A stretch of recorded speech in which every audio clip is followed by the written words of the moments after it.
las condiciones materiales de producción son importantes para Morán y para Marcuse, ¿verdad? Eh, Esto genera, de alguna manera, algún tipo de condicionamiento, ¿verdad? Como veníamos más o menos explicando, de cómo es que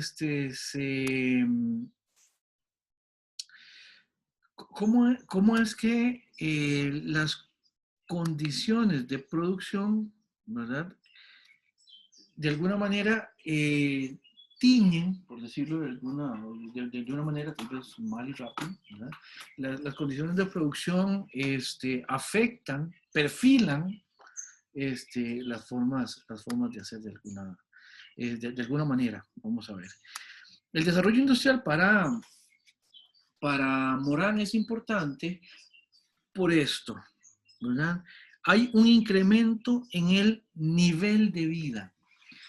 Por nivel de vida, aquí estaríamos entendiendo más o menos a qué cosas se tiene acceso en un entorno determinado a partir de de lo que materialmente es accesible en ese lugar determinado.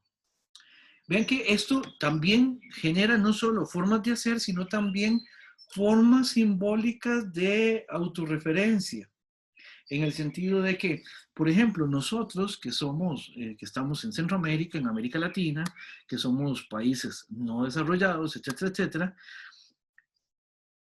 somos precisamente subdesarrollados o en vías de desarrollo o como quieran explicarlo, precisamente porque comparativamente tenemos un nivel de vida que va, por así decirlo, detrás del nivel de vida que tienen otros lugares del mundo que son los puntos de referencia. Pero si nosotros comparamos, digamos, los numeritos, los parámetros generales de nuestro entorno, digamos, de nuestro contexto, el contexto en el que nosotros nos desarrollamos, con las condiciones en las que estaba este mismo contexto, digamos, años atrás, digamos, 100 años atrás, pues obviamente ha habido un incremento del nivel de vida, entendido esto en ciertas mejoras, perdón, de índole material, como acceso a ciertas cosas, a ciertos productos, el acceso a cierto consumo, ¿ya?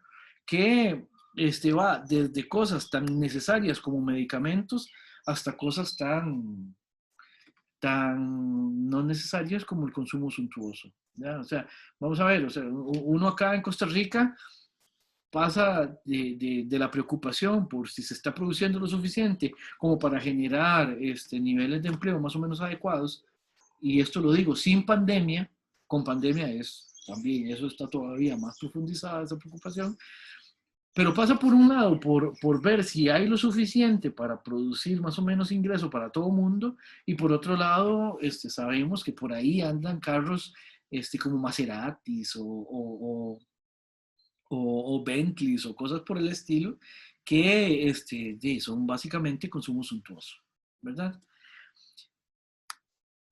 Aquí Morán hace una especie de juego de palabras entre lo que es nivel de vida y lo que había hablado en otro lugar, perdón, de la calidad de vida, ¿verdad? Aquí también estaba señalándonos el nivel de vida como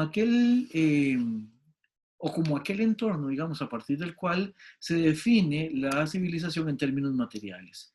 Y establece una especie de contradicción precisamente porque ese aumento en el nivel de vida no es necesariamente significativo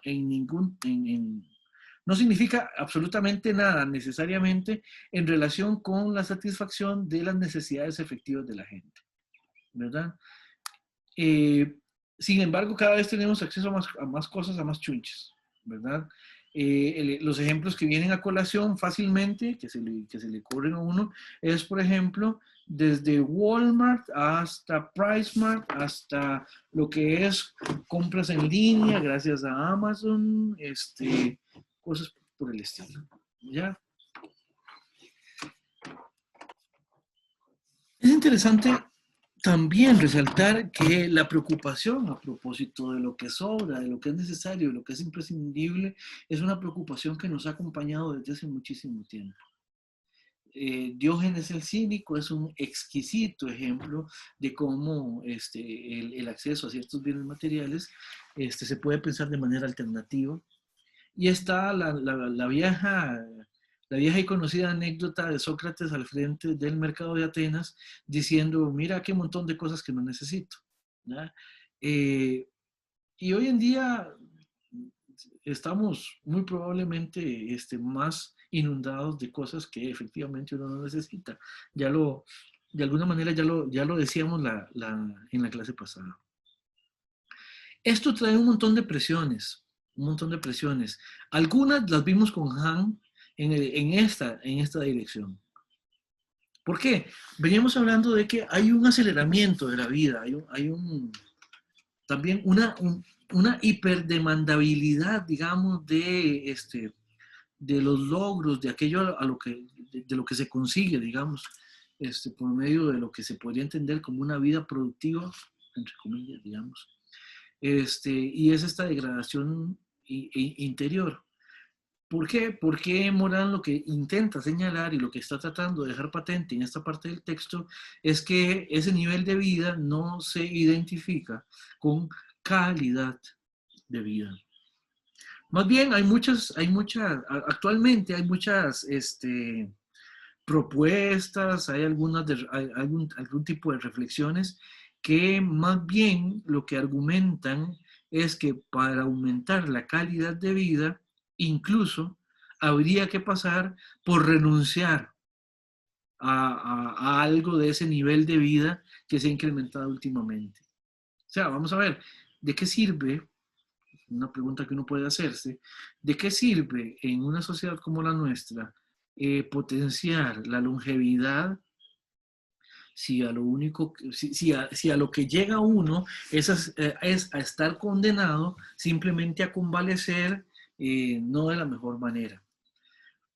Porque para poder tener de alguna manera recursos, para poder sobrevivir en la ancianitud, se requiere trabajar a un ritmo y conseguir algún tipo de cosas, digamos, a lo largo de la vida productiva, ¿verdad? Que muy probablemente, y esto es de nuevo otra tensión contradictoria que evidencia Morán, que nos hace llegar a esa vejez en condiciones de salud que son, en el mejor de los casos, algo lamentables, digamos. O sea, vamos a ver, por eso es que las zonas azules, de las cuales nosotros tenemos una en Guanacaste, son tan significativas a nivel mundial, ¿verdad? Es curioso que las personas sean demasiado longevas, pero que además esa longevidad no implique en ciertos problemas, ¿verdad? Como la gente que tenemos cerca de Nosara, en alguna zona de Cañas, ¿verdad? Que son gente centenaria, pero que además físicamente y mentalmente están muy bien. Eso es raro. En una sociedad como la nuestra, eso es raro. Eso va de la mano con que ese problema, esa vulneración que hacemos de las subjetividades, va de la mano con una vulneración también del entorno en el que se vive. O sea, la consecución de la posibilidad de consumo exacerbado que nosotros tenemos ahorita no se puede lograr con poco impacto en el medio ambiente, lo cual en última instancia también revierte sobre nosotros. Eso yo creo que es bastante, ya es algo que como que es como casi un punto de partida cultural en el que nosotros nos movemos. O sea, no hay demasiado que explicar ahí. Otro problema que tiene que ver también con este aceleramiento y con el condicionamiento de las formas de hacer en relación con el desarrollo de un sistema productivo que termine envolviendo todo, tiene que ver con que necesitamos asignarle, así como digamos en las relaciones sociales y políticas necesitamos asignarle un lugar a todo mundo a partir del cual lo podamos leer, por ejemplo, la posibilidad de reconocer a alguien como migrante legal lo sitúa en una condición completamente distinta al migrante no legal, por ejemplo, o las posibilidades que nos permiten qué sé yo, entender a alguien como sujeto efectivo, digamos, y reconocido por las formas de hacer, dista mucho de todos aquellos que excluimos. Eso ya lo hemos venido trabajando en el curso. De esa misma manera que necesitamos etiquetar a todas las cosas con algún tipo de categoría a partir de la cual podamos explicarlo, ¿verdad? Desde el punto de vista del desarrollo productivo, necesitamos que todo sea metido dentro de una lógica en este caso, de competencia, una lógica de consumo, una lógica de accesibilidad en función de esos dos términos. Ni qué decir con la mercantilización creciente, digamos, de absolutamente todo.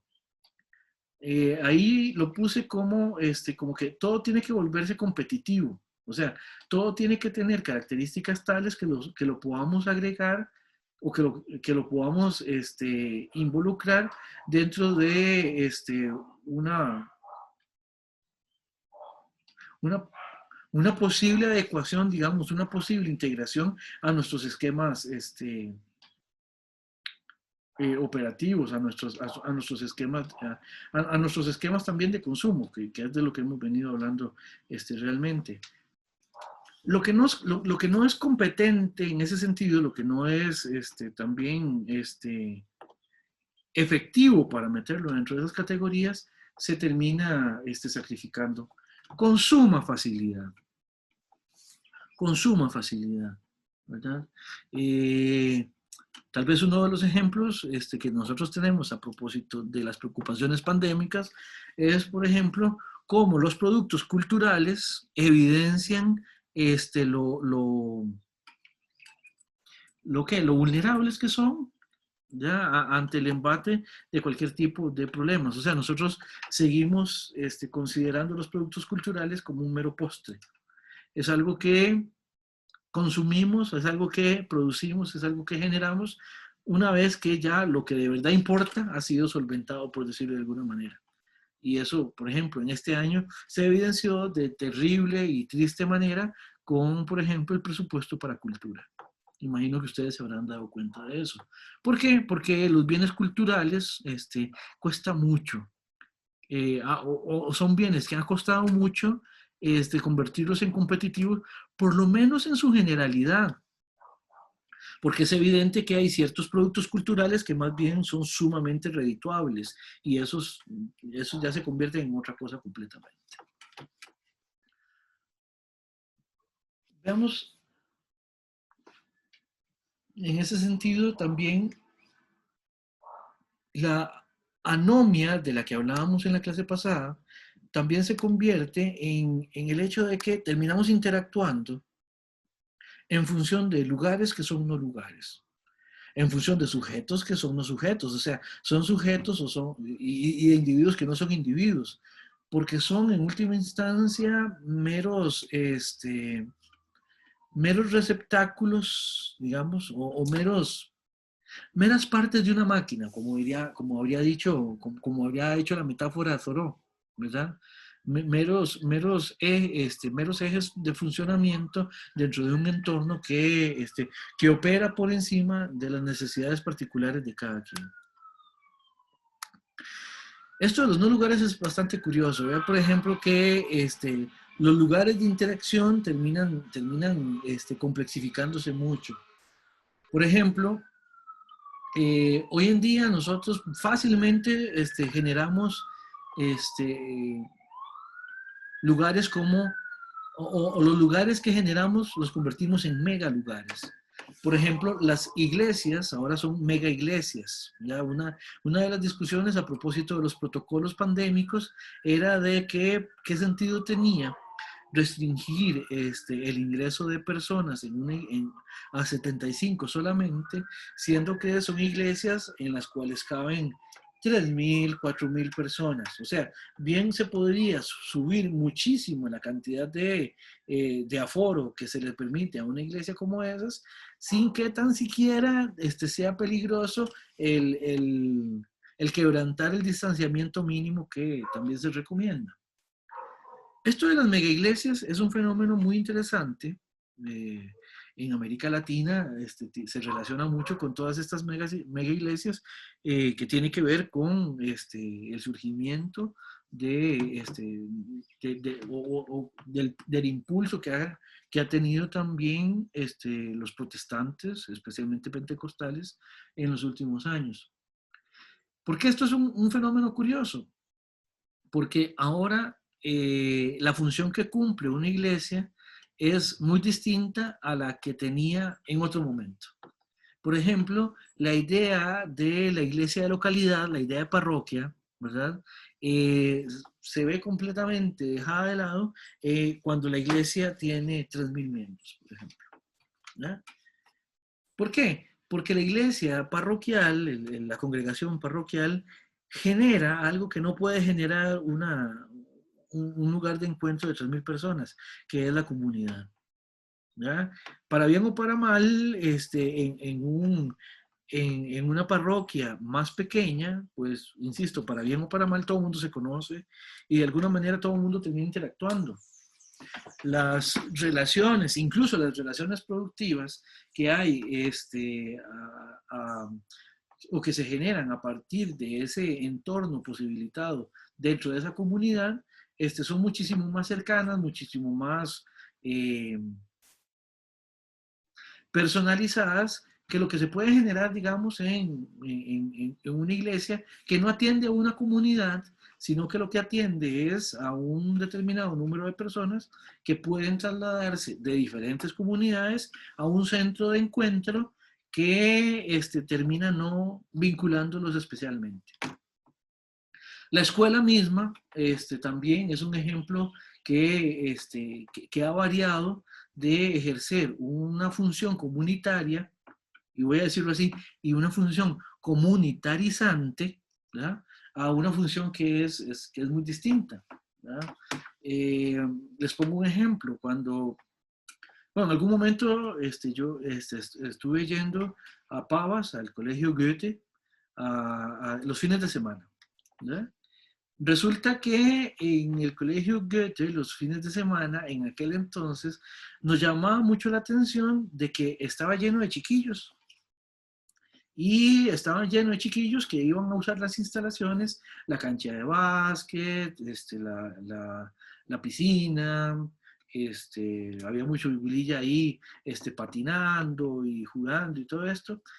Y uno se ponía a pensar, o sea, vamos a ver, yo que soy de barrio, digamos, con mucho orgullo, ya, yo me crié en un acerrí todavía muy rural.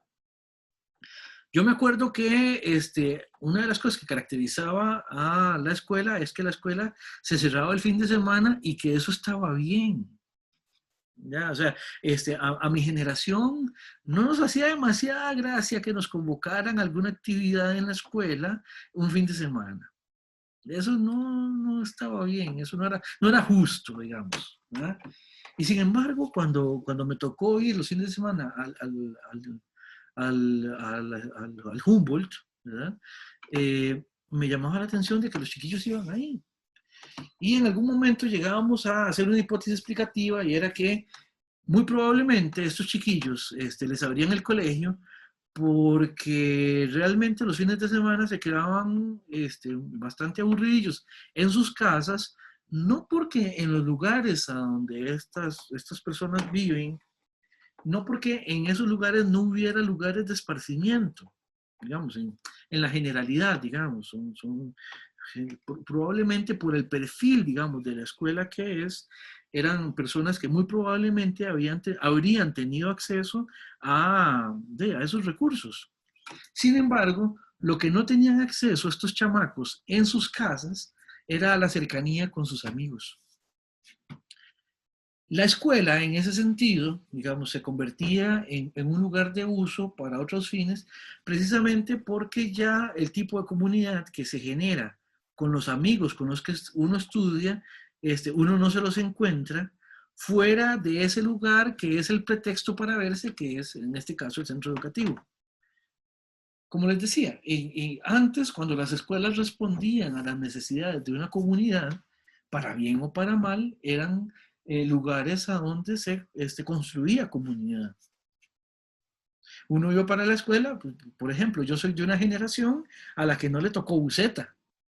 Ya, yo vivía más o menos a poco menos de 1 kilómetro de mi escuela, tampoco era que me tenía que pegar una caminadota, y ahí en lo que uno iba caminando para la escuela, uno empezaba a toparse a sus amigos, a sus no tan amigos, digamos, a sus familiares, si era el caso, y digamos, uno iba solo para la escuela y terminaba llegando en tropel.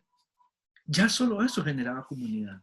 Hoy en día las escuelas en ese sentido es más difícil que generen comunidad precisamente por cómo están planteadas, por la cantidad de personas a las que atienden y por la relación que hay entre el lugar en el que se vive y el lugar en el que se estudia, incluso desde edades muy tempranas. No sé si esto también, insisto, ustedes bien puede que tengan opiniones distintas. Tengo un par de ejemplos más, pero voy a brincármelos para también hacer una especie de pausa. Tal vez la podemos hacer un poquito más corta, porque como se fue la luz, ya hicimos un poco de pausa, digamos. Curiosamente, nada más quiero señalar un ejemplo que lo da Morán a propósito de que la solidaridad que antes en los entornos de construcción comunitaria era un resultado precisamente de esa construcción de comunidad, la solidaridad ahora se transforma en algo que de alguna manera es frío, impersonal, que tiene que ver con solamente asistencia. En el caso, por ejemplo, de los programas oficiales del Estado, o responsabilidad social empresarial, dirían ahora, en caso de que sea también un lugar simbólicamente asumido por parte de las empresas, ¿verdad? Pero esa solidaridad con rostro, con conocimiento a profundidad de aquella persona a la que se le está tendiendo la mano, también deja de ser posible en tanto que las relaciones sociales también posibilitadas, digamos, por este desarrollo industrial, se van complexificando cada vez más. Bien, no sé si tienen algún comentario, alguna pregunta. ¿Qué les parece esto? No sé, si tienen alguna opinión. Si no, pues haríamos una pequeña pausa. Ok.